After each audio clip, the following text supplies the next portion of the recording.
Inilah cara-cara kita nak masak sup kaki kambing untuk Assalamualaikum. Hari ini mahu nak tunjuk satu resepi khas kepada para suami dan lelaki. Selalu kita kerja siang malam untuk cari nafkah untuk keluarga. Jadi sakit badan, sakit sendi itu memang lumrah. Okey, satu lagi, siapa yang selalu demam, selsema, okey, insya-Allah sup ni boleh membantu anda. Okey. Tengok sampai bagi habis. Sup ni cukup mudah nak buat, pakai pressure cooker, tapi khasiat dia cukup bagus. Ikut ramuan Mamu. InsyaAllah Mamu ajar satu persatu. Okey. Bahan-bahan dia kaki kambing. Kaki kambing yang kita ambil beli dekat penjual kambing pun boleh. Minta kat dia, dia akan ambil kaki kambing ni, bakar sikit, bagi hilang dia punya kulit-kulit dia. Lepas tu kita cuci bersih, cuci dengan air kunyit, dengan air garam, kita boleh masak dah. Okey, macam ni. Bersihkan macam ni. Okey, lepas tu lada hitam, bintang putih, bawang India. Ni wajib guna bawang India. Bawang besar tak boleh. Bawang India roast. Okey. Lepas tu bawang putih, cili padi, daun kari, rempah daging. Ini Mamu buat sendirilah, 4 tahu kan. Tapi kalau pakai tak ada rempah kari, pakai biji ketumbak boleh.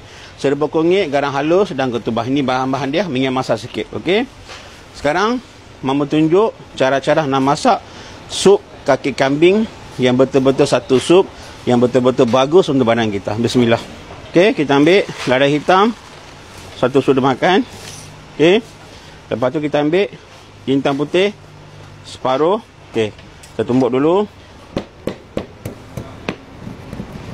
Okey, inilah cara-cara kita nak masak sup kaki kambing untuk masalah sakit badan, selsema, batuk, sakit sendi, sakit lutut, semuanya boleh. InsyaAllah mujarab makan sup ni. Okey. First kita masukkan minyak sikit je. Okey. Sikit, jangan banyak-banyak, sikit je. Cukup, banyak tu je untuk kita nak tumis.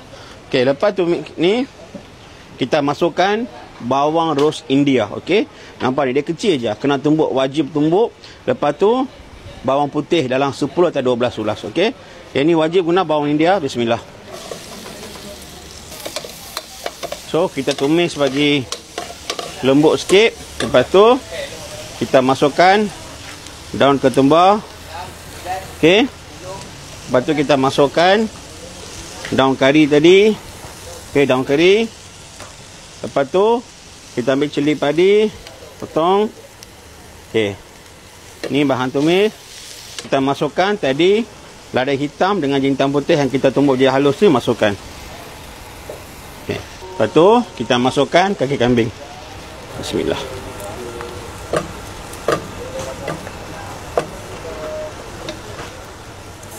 Lepas kita tumis, kita masukkan air. Bismillah.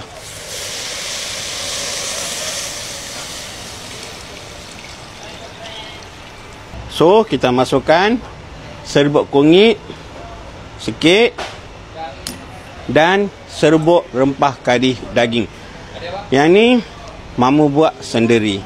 Tak ada bahan pewarna apa semua. Kalau tak ada, ambil biji ketumbar, jadikan serbuk, masuk. Okey? Jangan beli serbuk kari daging lain. Bismillah. Sikit je. Garam cukup rasa. Masukkan sikit dulu. Lepas kita masak, kita boleh tambah kalau tak ada garam. Tak ada garam. Siap? Sekarang kita letak safety pin dia.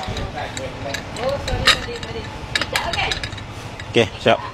Sekarang kita tunggu sebanyak 12 atau 15 whistle dia. Tunggu sekejap.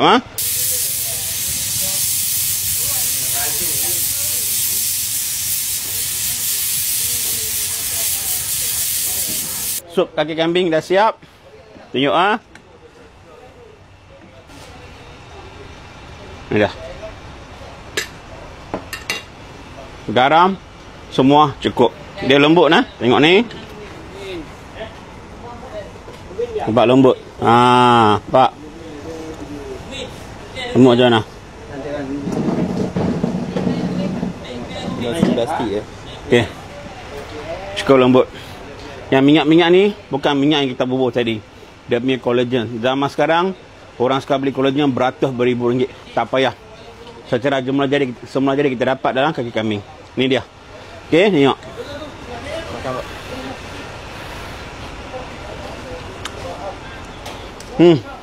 Mamu dah tunjuk satu sup yang cukup hebat. Okey.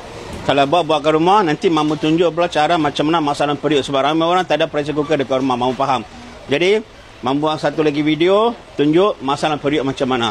Sup ni cukup hebat, terutama untuk kaum lelaki yang sakit sendi, sakit badan, letih, baru habis demam, baru keluar hospital. Sup ni cukup bagus.